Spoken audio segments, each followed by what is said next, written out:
Bonjour, bienvenue à l'émission Littéralement d'ici, où on parle de littérature régionale et puis je vous présente des auteurs de chez nous. Aujourd'hui, je reçois Yvon Paré. Yvon, bonjour. Bonjour. Fait qu'Yvon, j'ai un problème, j'espère que tu vas pouvoir m'aider. Je ne sais pas comment on définit Yvon Paré, parce que je ne sais pas dans quel ordre on doit mettre les étiquettes. Il y a beaucoup trop d'étiquettes, beaucoup trop de rôles. Comment tu te définis toi-même? Oh, je pense que je ne pourrais pas t'aider non plus là-dedans. Oh, je ne sais pas. Moi, je pense que je suis un curieux. OK. Un touche-à-tout. Je pense que ça se reflète dans ma production de mes livres. J'ai touché à peu près à tous les genres, poésie, essai, récit, carnet, roman. Il y a seulement le théâtre. Oui, j'en ai fait du théâtre. Tu as même écrit une odyssée, donc les genres majeurs te font pas peur? Complètement. Non, j'aime ça. C'est l'exploration, un touche-à-tout, un curieux.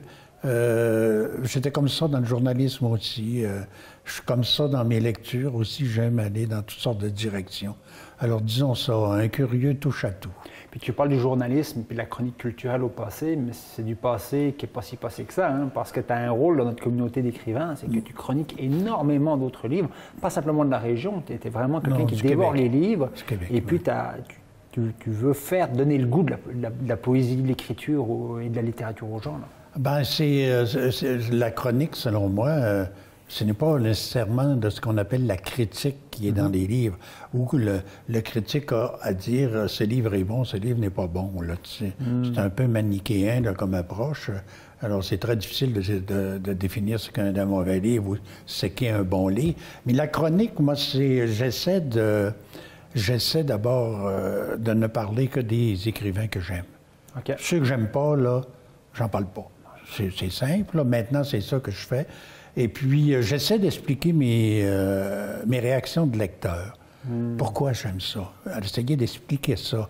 Je vais vers le livre, bon, ça m'a accroché, ça me parle, ça vient me chercher dans telle affaire. Des fois, je vais parler dans une chronique presque autant de moi que du livre, parce que ça vient me chercher dans ça. Et c'est le rapport de la lecture qui est là. On aime un livre souvent parce qu'on se reconnaît, ou il y a un personnage qui va nous accrocher puis qui va nous ressembler, ou c'est quelqu'un avec qui on devrait devenir amis. Ça peut arriver, tu sais, qu'il y a un personnage comme ça qu'on trouve extrêmement sympathique. Et que quand on referme le livre, on a comme un deuil. Oui, parce qu'on quitte un ami. Mais par contre, il peut y en avoir aussi qu'on déteste. Et il faut l'expliquer pourquoi on les aime pas. Alors, il y a tout ça. C'est comme dans la vraie vie, dans le fond. Hein? Ouais. Il y a des personnages avec qui on aime communiquer, puis avec qui on aime prendre un verre, puis d'autres pas en tout. Puis, alors, c'est ça. Toi, écrivain, tu le sais très bien. Le lecteur, des fois, trouve des sens qu'on n'a pas nécessairement mis. Oui. Et ça vient rajouter des couches de sens, d'interprétation. Fait que ces témoignages de lecture, c'est vraiment passionnant. Ben, j'essaie de faire ça parce que, dans le fond, je fais toujours la comparaison avec l'iceberg. Hein? C'est qu'il y a une surface qui est visible, mais la partie la moins visible, elle est la plus grosse sous l'eau. C'est gigantesque. Et un roman, c'est un peu comme ça. Si tu t'en tiens uniquement en littérature à l'histoire, ben tu restes en surface. Tu connais, c'est comme voir passer les outardes là, dans le ciel aujourd'hui. On les voit passer, mais si tu te tiens à ça, tu ne sais pas ce qu'elles font, pourquoi elles font ça, puis tout ça. Alors, c'est d'essayer d'expliquer ça un peu, puis de creuser un peu là, dans les sources du livre, puis aller voir les archétypes qui se dégagent de ça. C'est ça qui m'intéresse. Puis, en faisant ça, tu es devenu un peu aussi une mémoire de notre littérature régionale. Je pense que tu connais très bien les auteurs pour les avoir lus, pour les avoir fréquentés aussi, dans tes activités professionnelles ou dans tes engagements aussi auprès de la communauté d'écrivains. Puis des fois, tu es capable aussi... Moi, il y a un ouvrage, tu le sais, on en a parlé, qui m'a beaucoup marqué, c'était l'écrivaine La femme sans visage, Nicole Hood. L'orpheline de visage. Oui. Parce que ça, c'est vraiment un livre qui m'a vraiment beaucoup... C'est un portrait très, très sensible d'une femme écrivaine, qui est quelqu'un qui est connu dans notre milieu, mais qui ne joue pas nécessairement d'une réputation. C'est pas une auteure la plus connue du grand public. Non, non. C'est une écrivaine qui a une très bonne réputation auprès des écrivains. Mais auprès du public, je comprends, parce qu'elle a écrit des livres extrêmement durs, là, très, très difficiles à prendre. Là, c'est de la misère, c'est de l'exploitation, de la violence familiale et tout ça. Alors, c'est normal que ça ne plaise pas au grand public, mais c'est une écrivaine que je trouve extraordinaire, qui a une écriture fabuleuse. Et puis, dans ce livre-là, c'est un genre d'essai, pas traditionnel. J'ai essayé de faire un peu un parallèle entre nos univers, parce que tous les deux, on avait des communautés de sources. Elle, qui vient d'une famille où son père était cuisinier dans les chantiers, ben, dans le fond, son père, il aurait pu nourrir mon père, qui était travailleur forestier. Tu sais. Alors, on était un gars de la Dorée. Ben oui. Donc, la foresterie, ça, moi, la forêt, là, ça a été omniprésent dans mon enfance. Là. Ouais. Beaucoup plus que la ferme, puis qu'il y a des animaux. Pourtant, on avait une ferme.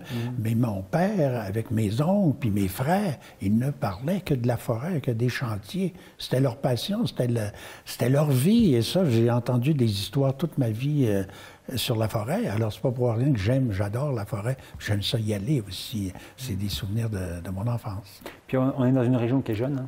Ah, la plupart des villages ici ont fait les centenaires dans ces temps-ci. La première couronne, on va dire, de village l'a déjà fêté. La deuxième, c'est à leur tour. Gérardville, c'était l'année dernière, par exemple. Et puis, tu fais partie de cette génération qui a connu un peu l'adolescence de la région. Pas la naissance, c'était la génération de ton père. Ouais. Ta génération à toi, vous avez connu l'adolescence puis l'entrée dans l'âge adulte de cette région-là. Oui, donc des ouvrages comme ceux de Nicole ou les tiens, c'est aussi, au travers de vos écrits, vous faites aussi un peu la chronique d'une région qui s'épanouit finalement. Ben, c'est une région qui a eu à faire sa place. Là, tu sais, prendre un territoire en forêt, comme on le fait, là, bien sûr. Là, on pourrait parler que des Inuits qui étaient là, mais qui étaient très peu présents. On n'a pas tenu tellement compte d'eux. Mais sont arrivés, ces gens-là, dans une région où tout était à faire avec peu de moyens. C'est fabuleux. Là. L'histoire que mon père m'a racontait, qui venait de son père, bien, son père, il était là au début de la Dorée. Là, c'est épouvantable, travailler comme ça. Là. C'est des histoires extraordinaires. Il y aurait des séries à la télévision fantastiques à faire là-dessus. Pas nécessairement dans le sens des belles histoires, là, mais il y a des épopées. Il y a des gens qui ont fait des choses incroyables pendant cette période-là, puis qu'on ne connaît pas, malheureusement. On a toujours l'impression que ça a été de la misère, puis imposé avec une curé qui imposait ça. Mais il y avait des rebelles là-dedans, puis il y avait des originaux, puis il y a des gens qui ont fait des affaires incroyables. Puis ça, c'est aussi un matériau qui te nourrit un peu pour ton travail de conte. Oui. C'était conteur aussi. Oui, j'ai fait des contes, et ça m'intéressait beaucoup, ce genre d'histoire-là. Et j'ai grandi là-dedans. Hein. Ouais. Moi, ma famille, c'était des illettrés. Ils n'avaient pas été à l'école du tout, là. Mais c'était des gens de parole, c'était des gens d'histoire. Et c'était des gens qui étaient capables de raconter, par exemple, ce qu'on pourrait appeler un fait qu'ils avaient vécu en forêt ou quelque chose comme ça, qui était très difficile, il y avait eu des conséquences, des maladies, tout ça. Mais la manière dont ils transformaient ça par la parole, ça devenait des histoires extraordinaires. C'était l'Odyssée d'Homère en quelque part, mais par le conte, par la magie de la parole. Puis ça, c'est tout le sens de la littérature, dans le fond. C'est de partir de la réalité, puis de la transformer. C'est ça qui est intéressant. La question que je pose à tous les écrivains, qu'est-ce qu'amène un petit gars ou une petite fille, Mitabetchouan, La Dorée, ou ici à Péribonka, la littérature? Toi, c'est pas les livres. Toi, c'est le travail à l'oral, des mots, les histoires qu'on travaille encore. Puis cette curiosité, comment on transforme une histoire, c'est ça qui t'a allumé? Oui. Alors, moi, je suis venu à la littérature par le conte, par les histoires. Puis quand je me suis rendu compte, quand j'ai su lire, que les livres racontaient des histoires, là, je suis tombé là-dedans, là, tu sais, comme un loup affamé, si on veut, puis je n'ai jamais lâché. Je lis encore énormément, 2-3 livres par semaine, et continuellement, et ça me nourrit d'une façon fantastique. Parce que j'ai donné des cours de formation à des apprentis écrivains, puis je disais, la première chose que vous devez apprendre comme écrivain, c'est d'être un lecteur. Un lecteur des autres pour voir ce qui se fait, puis un lecteur de votre réalité aussi et de votre univers. Là, vous devenez un témoin quelque part. Puis là, il faut transformer ça. Il faut le transmettre. C'est Romain Gary qui disait le truc, ce n'est pas que de raconter des faits, mais c'est d'en faire une légende. Alors ça, c'est tout le travail d'écrivain, là, tu sais. Partir d'un fait ordinaire, d'une excursion sur la Péribonka, mais d'en faire une légende. C'est un peu ce qui est arrivé avec Louis Mont. Hein? François Paradis est devenu... Y a-t-il quelque chose de plus atroce que ça, de partir dans une tempête de neige en raquette puis mourir gelé? Il en a fait une légende. C'est devenu un mythe. dans tout ça. Alors ça, c'est la littérature. C'est ça. Mais il y a aussi des faits qui sont brutaux, puis qui nous invitent plutôt à aller du côté de l'essai. Ça a été ton cas, Polytechnique. Oui. Avec ton roman sur la masculinité, qui, comme tu le sais, c'est un sujet qui m'intéresse, que j'ai découvert sur le tard, parce que quand il a été publié, je ne sais même pas si j'étais déjà... Et ce qui m'a fait un peu de peine, c'est que quand j'ai publié ça, ça fait quand même une vingtaine d'années, il y a eu une indifférence par rapport à ça. Les gens n'ont pas voulu te parler de ça du tout, du tout. Peut-être un peu trop tôt. Et tu as subi la même chose 20 ans plus tard. On en a parlé un peu, mais pas comme on aurait dû en parler. Puis j'écoutais Jeannette Bertrand, là, Tout le monde en parle, puis elle disait, que les hommes là, qui sont sensibles à la cause des femmes, qui prennent la parole, qui parlent, mais il y en a qui le font, on les écoute pas. On ne veut pas les entendre. C'est un peu dramatique, ça. Il y en a des gars qui ont écrit des choses sur la situation des femmes, puis moi, je l'ai fait il y a 20 ans avec le réflexe d'Adam. Toi, tu viens de le faire. Puis on est encore dans quelque part. On est vu d'une façon bizarre un peu, je pense, parce qu'on ose faire un truc comme ça. C'est dommage, parce que ça fait partie de ta transformation, de la modernité. C'est une démarche de révolte face à un fait que tu trouvais ignoble, et puis tu voulais essayer d'aller sonder un peu. C'est quoi ce réflexe-là, cette brutalité qui d'un coup est apparue sur les écrans de télévision? Là, écoute, c'est vrai que c'est un monde dur, les hommes, c'est un monde cruel. D'abord, il faut que tu apprennes à ne pas avoir de sentiments. Tu deviens un robot quelque part. Ne jamais, jamais démontrer que tu as de la peine, tu as de la tristesse, tout est caché. Puis comment ça sort, ces affaires-là? C'est par la violence. Alors, si tu ne l'exprimes pas, tu as un problème. Les écrivains ne sont pas souvent violents parce qu'ils sortent la violence en écrivant. Il peut y avoir des écrivains qui sont violents aussi, on en a connu là, quand même. Mais en général, ça sort bien. Alors c'est ça, c'est l'expression. Il faut sortir, il faut évacuer. C'est comme un truc à vapeur. Là. Si la vapeur devient trop dense, là, à un moment donné, ça saute. Hein. Puis ça te rapproche un peu de ton ami Nicole Hood, c'est-à-dire que la manière dont tu travailles, on n'est pas... Toi, tu aimes profondément ta religion, tu la mets en scène, mais on ne peut pas dire non plus que tu es quelqu'un qui tombe dans une espèce d'angélisme par rapport à ta culture. Non. Tu as quand même ce regard critique que tu travailles en littérature. Oui. Non, parce que ce serait... je cherche... Et ça, le journalisme, comment je te dirais ça? Le journalisme m'a beaucoup aidé là-dedans. Moi, j'étais profondément ancré dans mon territoire, là, la forêt, puis tout ça. Puis je pensais connaître ma région assez bien. Puis quand j'ai commencé à faire de la couverture et faire du journalisme, je me suis aperçu que je connaissais peu ma région. Je connaissais pas beaucoup. Je connaissais pas le Haut-du-Lac ici. Je connaissais presque pas le Saguenay, tout ça. Alors, le journalisme m'a ouvert les yeux par rapport à ça. Et on a fait, ma compagne et moi, Daniel Dubé, deux affaires un peu de fou. C'est de faire le tour du lac en 21 jours et de faire le tour du fjord en 21 jours. Ça m'a appris ce qui se passait dans le lac Saint-Jean, puis de voir la mentalité du lac Saint-Jean aussi par rapport au fjord. C'est très différent. On n'a pas eu les mêmes réactions du tout de lecture par rapport au lac Saint-Jean, par rapport au fjord. C'est très différent. Et si je n'avais pas fait le tour du lac, je n'aurais jamais écrit Le Voyage d'Ulysse. Alors, une question difficile. Est-ce que c'est une différence que tu vois aussi en littérature du lac par rapport au Saguenay? Oui, carrément. La géographie du lac Saint-Jean là, est très présente dans les écrivains du lac Saint-Jean. Je pense à Gérard Bouchard, à Alain Gagnon, Jacques Girard, Michel-Marc Bouchard. Il aborde l'étendue d'eau, le lac Saint-Jean. Michel-Marc Bouchard l'appelle la Méditerranée. Ça fait penser à Ulysse un peu, mais... Le lac Saint-Jean est vu dans toutes les fictions là, des gens qui abordent le territoire là, de la région. Le lac Saint-Jean est vu comme un refuge. Hein? Monsieur Bouchard, dans Mistook, son personnage a des gros problèmes avec les gens sur la rive. Il s'en va au milieu du lac Saint-Jean dans une île et tout est parfait. Okay. Alain Gagnon fait la même chose.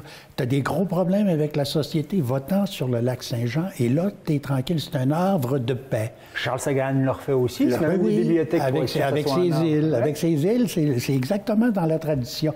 Tandis que le fjord, tu vois ça dans Lise Tremblay, dans plusieurs Jean-Alain Tremblay, le fjord est associé au danger et à la mort. Okay. On va sur le fjord souvent pour des mauvaises raisons, c'est que tu vas être avalé, tu vas mourir. Alors, c'est complètement différent l'approche des écrivains vraiment saguenayens et vraiment du janois.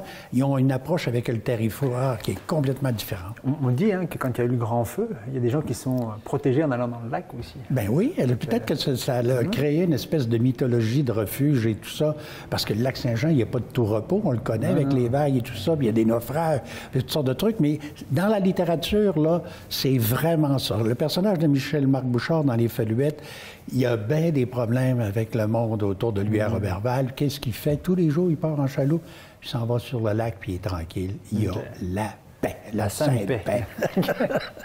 Oui, tout à fait. Puis on a des auteurs, toi tu l'as mis en scène avec ta conjointe, 21 jours autour du lac. Il y a aussi Jean Désy qui a dormi, puis Jean Désy qui a vécu toutes sortes d'aventures dans le Grand Nord. Quand il raconte une de ses bivoques sur le lac, il partait pour une petite balade, puis dormir là, bien tranquille, puis il y a eu des problèmes de pluie, c'est épouvantable apparemment. Il a failli crever sur le lac. Pour un gars qui a fait le tour de toute la péninsule Québec-Labrador, se retrouver... qui a vécu la grande aventure du Nord, puis qui dit, je vais aller faire une petite randonnée pépère sur le lac Saint-Jean, puis il a été très chanceux de s'en sortir. Parce que c'est aussi notre réalité nordique, on va se le dire, c'est quand même un territoire très nordique. Pour avoir passé beaucoup de temps en forêt, je le sais, ça reste un territoire rude. Ah oui, c'est très rude, c'est très changeant, c'est très menaçant, même quand les vagues arrivent. Là. En tout cas, on a appris à vivre avec ça depuis qu'on est sur le bord du lac Saint-Jean. Si on voit la ligne blanche à l'horizon, tu as 10 minutes pour ramasser tout ce qui traîne autour de la maison parce que ça vient. Puis l'hiver, c'est pareil, c'est la banquise, l'hiver, c'est fabuleux. Partir là-dedans, moi, j'adore ça. Quand il fait beau, là... Toi, tu as un lien très affectif au lac, là. Oh oui, moi, c'est physique. J'ai un attachement physique à mon territoire. Et je continue tout le temps de l'écrire. Et je reprends, dans le fond, ce que je dirais, une affirmation du frère Marie-Victorin, qui était... qui dit... On ne peut, un grand naturaliste. Un grand naturaliste, un botaniste extraordinaire, qui disait, on ne peut pas connaître un coin de pays si on n'est pas capable de le nommer et d'en parler. Alors, c'est pour ça que je m'attarde beaucoup dans mes récents romans là, à parler du territoire, à parler aussi des plantes, des arbres, des oiseaux, des animaux. C'est de nommer le territoire pour le posséder, pour le dire, pour être là-dedans. Alors, tous mes livres ont eu cette tendance-là, une espèce d'appropriation du territoire. Et c'est pas fini, ça va...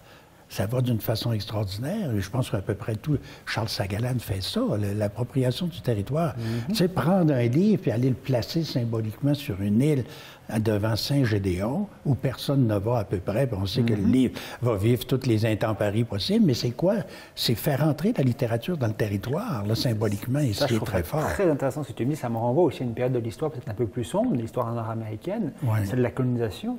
Et puis des gens comme Jefferson, ou des gens comme Lepage Duprat en Louisiane, disaient « ça ne suffit pas de dire c'est chez nous, il faut l'habiter, il faut le connaître, il faut le nommer ». C'est pour ça que les Lewis et Clark ont été envoyés jusqu'au Pacifique. Les chemins se faisaient déjà depuis longtemps. Ils n'ont rien découvert, eux autres. Mais l'idée, c'est de ramener aussi un document où on décrit, Louis Joliette aussi. Voilà. Fait que, mais j'imagine, on se connaît bien, je pense que la notion d'appropriation, tu ne la vois pas comme ça. En quoi est-ce que la littérature peut nous amener justement à changer notre rapport au territoire pour aller vers... Parce que toi, tu défends le lac, pour aller avec une notion peut-être moins extractive, moins colonisatrice par rapport au territoire, c'est se créer un lien. Toi, comment tu vois ça, toi aussi? Moi, je pense que si tu apprends à aimer et à dire un territoire et à le connaître, et surtout à le voir, quand tu vois les animaux autour de toi, là, je vais souvent au parc de Pointe-Taillon. Hier, j'étais là, puis j'ai rencontré un renard. C'est peut-être le renard de Saint-Exupéry, il ressemblait. Puis il est là, mais quand tu le vois comme ça, puis quand tu vois les plantes autour de toi, tu apprends d'abord un respect. Et tu ne pourras pas, après ça, défendre des projets où tu vas tout raser, passer le bulldozer dans une forêt pour une autoroute ou tout ça. Tu vas dire non, c'est pas ça mon territoire. Là. C'est quelque chose qui est plaqué sur le territoire, c'est la mort quelque part. Oui, bien sûr, il faut vivre, il faut prendre le temps de se développer, mais il faut faire ça avec respect puis avec une connaissance du milieu. J'écoutais justement la radio en m'en venant ici avant l'entrevue, puis là, un projet de terminer l'autoroute à Alma-la-Baie, du côté de la baie. Dans le projet assèchement d'une savane ou d'une tourbière, assèchement d'une... Qui sont des lieux de haut niveau de biodiversité, là. Oui, ça, c'est très, très précieux, ça, là. Ça veut dire que tout le territoire va être changé dans le secteur. Est-ce qu'on doit faire ça? Il faudrait se poser des questions avant de donner le contrat, là, de passer bulldozer dans la tourbière. Mais malheureusement... Mais plus tu vas dire ton territoire, mieux tu vas le connaître, plus tu vas être sensible à ton écosystème, plus tu vas le respecter. Puis le développement va changer complètement. Complètement, ça va être autre chose. Puis ça, c'est intéressant ce que tu amènes comme sujet aussi, la notion d'engagement. J'ai reçu ta conjointe, vous écrivez souvent à quatre mains, donc je lui disais, elle représente aussi cette figure de l'écrivaine engagée, d'indignation, de combat. Mais toi aussi, peut-être que tu lèves un peu moins le point dans la manière dont tu travailles, dont tu revendiques, mais c'est quelque chose de très important pour toi, l'engagement. Puis l'année dernière, il y avait un livre pour lequel tu avais été finaliste au Salon du Livre, qui était un livre qui était adressé à ta génération, finalement, sur la question de la souveraineté. Mais premièrement, tu pourrais peut-être nous en parler un petit peu. Puis deuxièmement, surtout, j'aimerais savoir, est-ce que c'est difficile à faire comme exercice? C'est s'adresser à sa génération, parce que c'est très... Moi, je trouve que c'est un exercice qui est très particulier, comme ça, d'aller voir un rêve qui a habité complètement le rêve de l'indépendance, qui a habité énormément de Québécois pendant des décennies. Aujourd'hui, on ne dit pas que c'est sur le point mort, mais tu sais, il y a une espèce de renouveau, de réflexion autour de ça. Mais est-ce que c'est quelque chose qui a été difficile pour toi de t'adresser aux hommes, aux femmes de ta génération? Pas du tout. Je ne pense pas que j'avais... comment je te dirais ça, ce point de vue-là au départ de vouloir... je voulais réfléchir sur toi, cette question-là. Puis ça a toujours été présent dans mes livres, ça. À partir du premier roman que j'ai écrit, c'est là. Okay. Le violonneux, là, c'est sûr que c'est camouflé autour de bien des symboles, là, mais la problématique de l'indépendance et de la souveraineté est là. Carrément, c'est ça qui est le nerf de ce roman-là. Ça a toujours été là. Alors, ça n'a pas été quelque chose que j'ai improvisé comme ça, mais bien sûr, je suis quelqu'un qui a toujours été pour la souveraineté. J'ai travaillé pour le Parti québécois dans les années 70 dans Roberval. J'écrivais les discours du candidat qui est là. Et cette notion-là, bien, quand on dit s'approprier le territoire, le connaître, le penser, le voir, puis dire, bien, c'est pas chez nous, ça ne nous appartient pas, c'est à quelqu'un d'autre, là. On est locataires là-dedans, là, nous autres. Là, tu sais, on a le droit d'y aller puis de le parcourir, mais c'est pas à nous. C'est pas ça. Alors moi, c'est ce traumatisme-là, là, dans ces romans-là, que je voulais expliquer. Puis je l'ai fait symboliquement parce que, bon, mon bonhomme, en disant non à la souveraineté, qu'est-ce qu'il fait? Il perd la mémoire. Il perd son passé. C'est comme... Puis c'est ça, dans la réalité. Quand on dit non à la souveraineté du Québec, c'est qu'on dit non à notre histoire. C'est qu'on refuse complètement de dire, bon, on était là, les patriotes se sont battus, ils ont été en prison pour ça compte pas, on efface ça, ça n'a plus d'importance. On perd sa mémoire, on refuse sa mémoire, on ne veut pas l'assumer. Et ça, je trouve que c'est très, très grave pour un peuple. Alors, oui, on va regarder, on va passer très vite sur les autoroutes, mais on est où là-dedans? Là? On est dans l'Internet, on est dans les vagues, on est complètement là. Moi, je veux aller vers le contraire. Je vais essayer de faire réfléchir les gens. Puis je suis pas certain que ça s'adressait uniquement aux gens de ma génération. Les jeunes sont pris avec ce même problème-là. Les jeunes, les garçons et les filles ont ce même problème-là. Ils font face à cette identité-là. C'est beau, là, tu sais, on applaudit bien, bien fort quand quelqu'un connaît un succès aux États-Unis, mais malheureusement... Écoute, là, il a mis sa langue française dans ses bagages, puis dans le tiroir du bureau, puis fermé à clé. Il devient un autre. Hein? Denis Villeneuve, à Hollywood, là, c'est pas le Denis Villeneuve qu'on avait ici, là. Puis arrêtons de dire que c'est une production québécoise, là, c'est une production américaine. C'est pas ça. Céline Dion, elle est très bonne, je l'aime bien, là. Mais c'est plus une chanteuse québécoise, c'est une américaine. Elle a renoncé complètement à sa langue. Elle ne travaille plus dans sa langue. Alors ça, est-ce que c'est ça le succès? C'est questionnable. Puis moi, j'aime ça, brasser ça un petit peu, là, voir ce qui arrive avec ça. Puis je pense que c'est encore d'actualité. Tant qu'on va avoir quelqu'un, au moins, s'il en reste 2 ou 3 au Québec qui parlent français, la question va se poser. Puis en tout cas, toi, tu fais la job puisque tu continues à habiter ta langue, ton territoire, et puis à adresser les bonnes questions. On a commencé l'entrevue avec la question de la mémoire, la mémoire de la littérature. On a fini aussi avec l'absence de mémoire. Fait que je trouve que on fait le tour. Tu m'as fait faire le tour, c'était très bien. Écoute, je te remercie beaucoup, Yvon, pour ta visite, et puis à bientôt. Ben, à bientôt. Merci.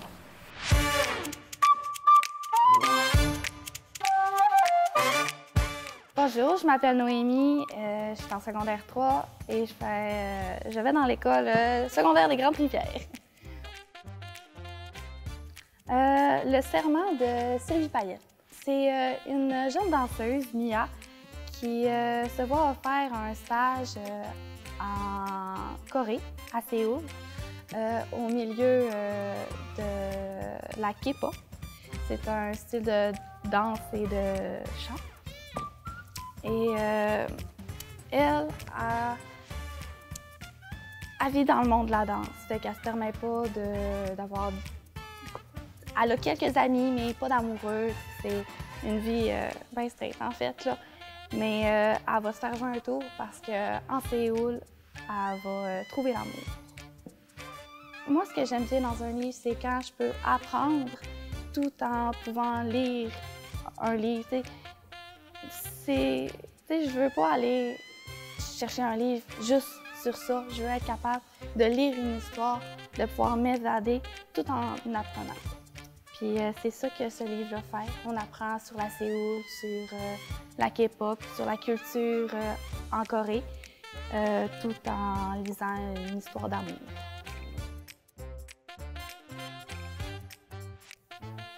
Non, je vais être bien honnête, j'en avais entendu parler, mais de là à m'intéresser, non. Mais ça fait différent. Étant moi-même une danseuse, à voir les chorégraphies de K-pop, c'était assez étonnant. J'ai gagné un concours et je me suis fait donner ce livre-là. Et ça a donné que je l'ai bien aimé. Sylvie Payette. J'en connais pas plus sur cet auteur. C'est la première fois que j'en entendais parler et j'ai vraiment aimé son livre. Je dirais que si vous avez envie d'en apprendre un peu plus sur une culture et que vous êtes passionné de danse, eh bien, ce livre-là fait très bien.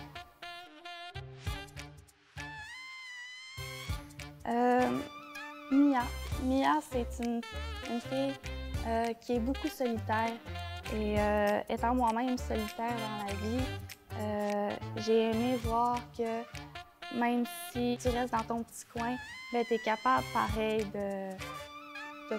d'apprendre et de... je sais pas comment dire, mais je lis déjà des livres fantasy, j'en apprends en plus sur certaines croyances, mais de voir que ça peut tourner plus autour de la réalité, ça me plaît bien. Et c'est pour ça que je vous recommande Le Serment de Sylvie Payette.